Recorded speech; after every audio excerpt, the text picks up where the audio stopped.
Hello everybody, and welcome to Chapter 6 of No Hard Feelings. As I record this, it is Tuesday night. Hope you all are having a great week so far. If you haven't listened to Chapters 1 through 5 yet, I definitely recommend going ahead and doing that before continuing with this one. They're all available in the No Hard Feelings audiobook playlist here on the channel. And if you'd like your own copy of the novel, they're available in print and Kindle ebook on michaelsantosauthor.com. In this chapter, we rejoin the Apostle as he goes on the run trying to escape the police, as well as Isaiah Jackson and Jack Vignali. So let's get right into it. The next day, the Apostle walked into a motel on Wilkinson, between 485 and the Catawba River, a long way down the boulevard from Purgatory. The guy behind the worn front desk said, "Oh, crap." "Hello, Lewis." The Apostle stood in front of the door, raincoat dripping after he'd stepped in from a thunderstorm. The sky was so dark it had tricked the streetlights on. The main office was a small room, had an old wood table with a coffee maker and a stack of styrofoam cups, and 2 chairs, their upholstery frayed and stained. A sleepy-eyed man sat in one, sipped his coffee, chewing on the edge of the cup while he watched the local sports report on a television mounted from the ceiling. Rain pelted the room's lone window, a drum roll leading up to whatever the Apostle and Lewis were going to do about each other. The Apostle took a step forward. Lewis wore a look of surprise, his eyes getting wide, and he kept licking his lips and tapping his fingers on top of the desk. You couldn't tell if that sound was him or the rain hitting the roof. But still, the man stood there, resolute. Nervous, but not backing away. Yeah, that was it. The Apostle had forgotten how much he liked this guy. Lewis Hogan was his name. He had shaved black hair and a tattoo of a bird on his right arm, paunch belly, wire-rimmed glasses, and a thick 5 o'clock shadow. He hadn't changed even a little bit. They had met a month after the Apostle came to Charlotte. Lewis had introduced himself, said to call on him if the hitman ever needed help, gave him a sticky note with his name and the motel's address. Lewis was no schlub. He was a pro fixer, a consultant who could plan a crime for you, or an escape after you committed it. The Apostle could have used such a connection a few times already in his career, and right now, he needed it bad. Lewis turned to the sleepy-eyed guy in the chair, saying, "Hey, get out of here. I ain't kidding you, go on." The guy said, "The hell, Lewis.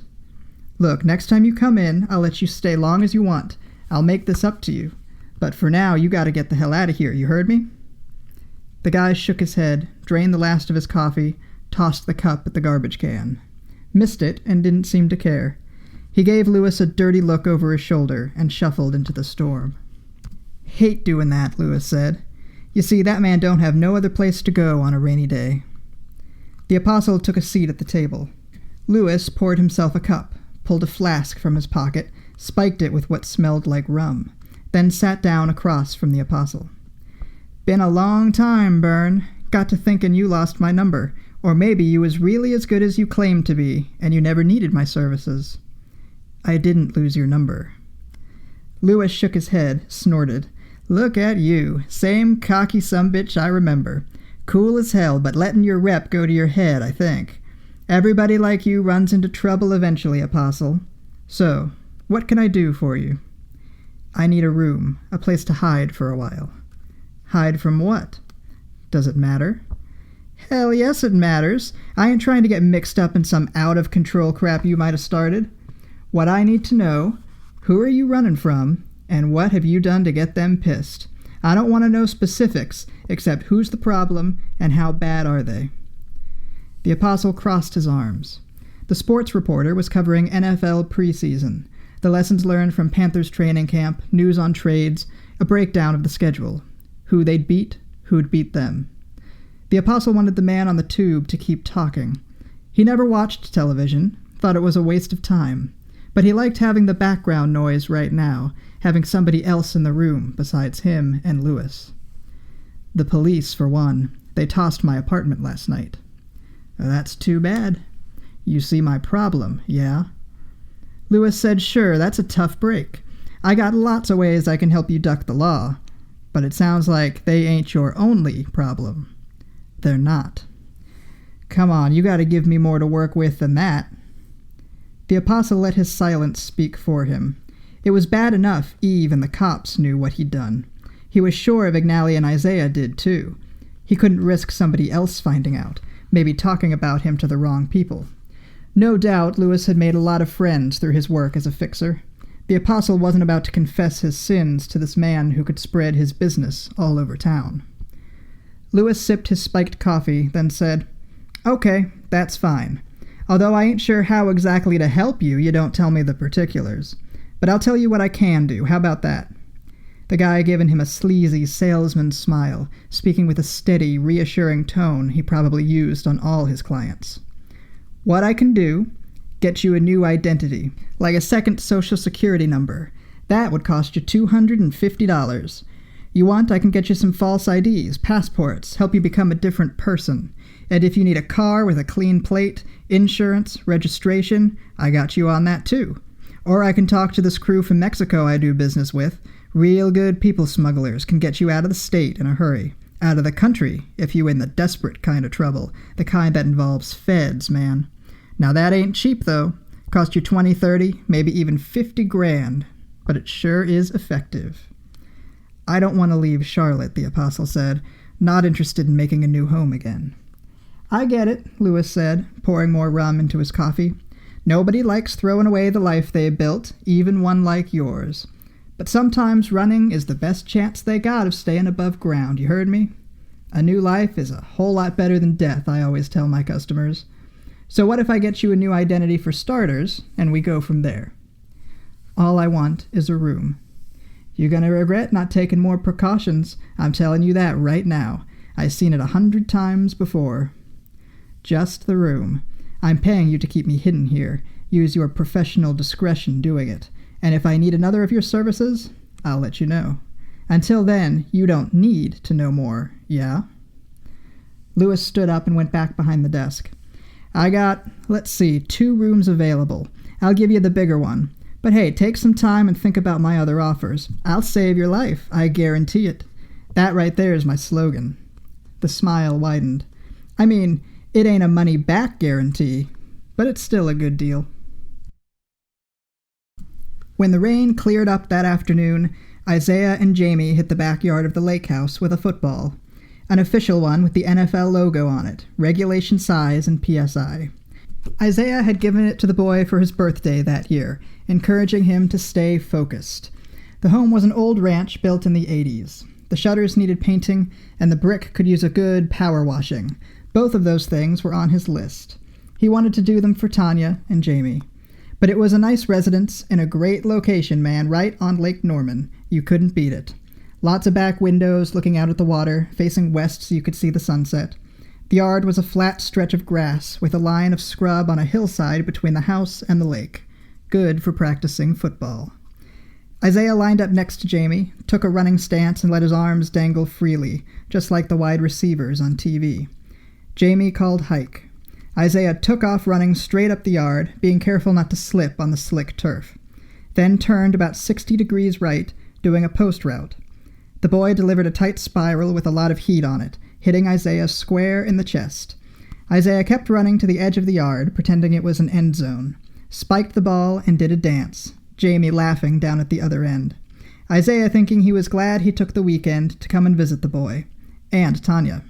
She was coming out the back door now, wearing a snug white t-shirt and equally snug sweatpants, her long dark hair down and wet from the shower. Man, who wouldn't be glad to visit her? He ran back to Jamie and put his arm around the kid, saying, "Ladies and gentlemen, we got the next Cam Newton right here, right now.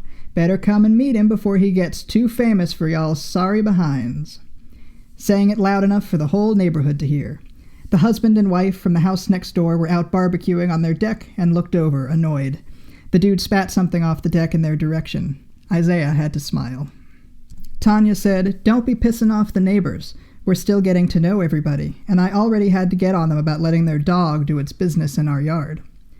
They got a problem with us having fun. They can go." She gave him a look, warning him not to cuss in front of Jamie. "They can go back inside," was what I was going to say. "It's okay," Jamie said. "I know what bad words mean. My friends back home say them all the time. Hey, Isaiah said, but you watch your mouth, little man. Know what my mama used to do to me for talking that way? Washed mine out with soap. She'd take a bar of the stuff and make me regret ever learning to speak. Does that really work? I mean, did you stop cussing? Tanya said, you're going to find out if it works. I catch you talking that way. That got Jamie to put his head down and act all apologetic. Nothing like a threat from Mama to straighten a boy out. And this is your home, she said. I don't want you calling where we used to live home anymore. You got it? Go on down the yard, man, Isaiah said, and start throwing to me again. We'll pass it back and forth, but let your mama and me talk a little. Jamie walked to the far edge of the grass about 20 yards away. They tossed the ball some more, Tanya saying to Isaiah, I want you to visit as often as you can, okay? He knows you from the old neighborhood, and if he sees you being happy up here, being fine with leaving all that behind, well, I think it'll help him transition. You never leave it behind, baby. I may have my own business going these days, but I haven't forgotten where I come from. That's exactly what I'm afraid of. She stared at the ground and bit her lower lip, looking worried as hell. Come here, he said, hugging her with one arm and then kissing on her neck some, trying to make her feel better. He couldn't stand to see her upset like that. Isaiah, she said, laughing now, not in front of Jamie.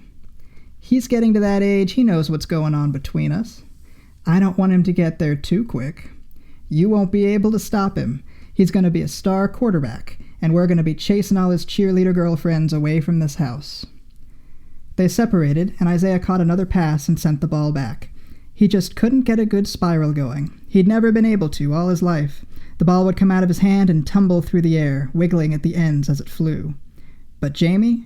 A pass from him was like a bullet coming at you. Perfect rotation, no extra movement. You didn't catch the ball, it would put a hole in you. It was coming so fast and so precise. Isaiah had always been better with real bullets. Tanya looked at him and cocked her head a little. Why are you so hell-bent on making Jamie play football? He's got all kinds of talent. Don't want to see him waste it. What if he doesn't want to play football, huh? They've got this big fine arts program at his new school up here. I was reading a flyer about it in the main office the other day. What if he wants to play the violin, or paint, or act? Look, baby, all I care about is that he finds something. You know what I'm saying? For the same reason you want him to think of this as his home now. I didn't have nothing like that. I was his age. What I'd do was bring my gun to school every morning so when the bell rang I could hit the street without having to go home and get it. Maximize my dealing time. I made $3,000 a week working the block in high school. That's a lot of money, especially for a kid who is used to having nothing. It's intoxicating. That's what I had, and I want Jamie to have something else, anything else.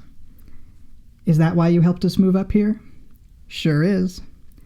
One thing, though, she said. Why us? Out of all the families you knew were in a bad spot, why'd you help me and Jamie? Isaiah caught the ball and held it this time. He turned to Tanya and said, "'Cause I love you, baby," looking direct into her eyes and really selling it. But what was there to sell? He meant it. She gave him a small smile, saying, "I've gotten that line before." "Yeah, but did the dude who said it to you last time help you buy a lake house?" "No." "Did that dude run routes with Jamie in the mud after a thunderstorm?" "No. And I know for a fact he wasn't a better dresser than me."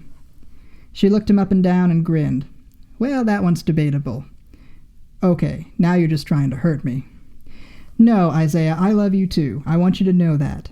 And you are really good with Jamie. That's what I like best about you, why I want you around, and why I want you to quit whatever illegal stuff you're into. You want him to stay out of trouble? Set an example." He threw the ball back to the boy and said, "I'd like that more than anything." She put her hands on her hips. "And yet, we've talked about this already. I can't force you to do it." "My plan, baby, is to ease my way out of the work I'm doing. I'm going to take the money I've been making and live on it, not get greedy and stay in business, risk getting arrested. I've been waiting for the right time. First, I got to sort out my club burning down. Then I'm going to take the insurance money and add it to all the rest, probably about $1.3 million from the club's policy alone. That means now is the right time. And then I just got to split from my business partner, and everything will be good." The New Yorker. Yeah, that's him. The arrogant one you said never shuts up? Man, you should hear him go on and on about New York. Tanya raised an eyebrow at him. You should hear yourself, Isaiah, how much you say this man's always driving you crazy, all his bull. If he's that bad, why do you stick with him? I mean, if you've got enough money to live on, why do you need his money? I never needed it. Don't mean I didn't want it, though. Well, it's time you two parted ways. I wonder what Jack'll say I tell him I'm done with him. Maybe it'll catch him by surprise. You'll leave him speechless. Nah, the only thing that would shut the man up, if he catches a bullet for running that mouth of his. But you sure as hell aren't going to be the fool who shoots him. Tanya crossed her arms. Right? Isaiah said, Probably not. And that was Chapter 6 of No Hard Feelings. Hope you enjoyed this episode. In the next chapter, we will rejoin Lundell and Harris as they get an ID on their victim and confront Jack Vignali about the Purgatory Fire. If you enjoyed Chapter 6, go ahead and hit that like button for me. It really does help me out. And don't forget to subscribe and hit the bell notification so that you'll be notified when each new chapter of the book is uploaded.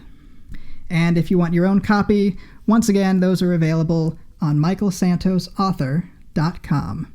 Thank you all so much for tuning in, and I'll catch you next time.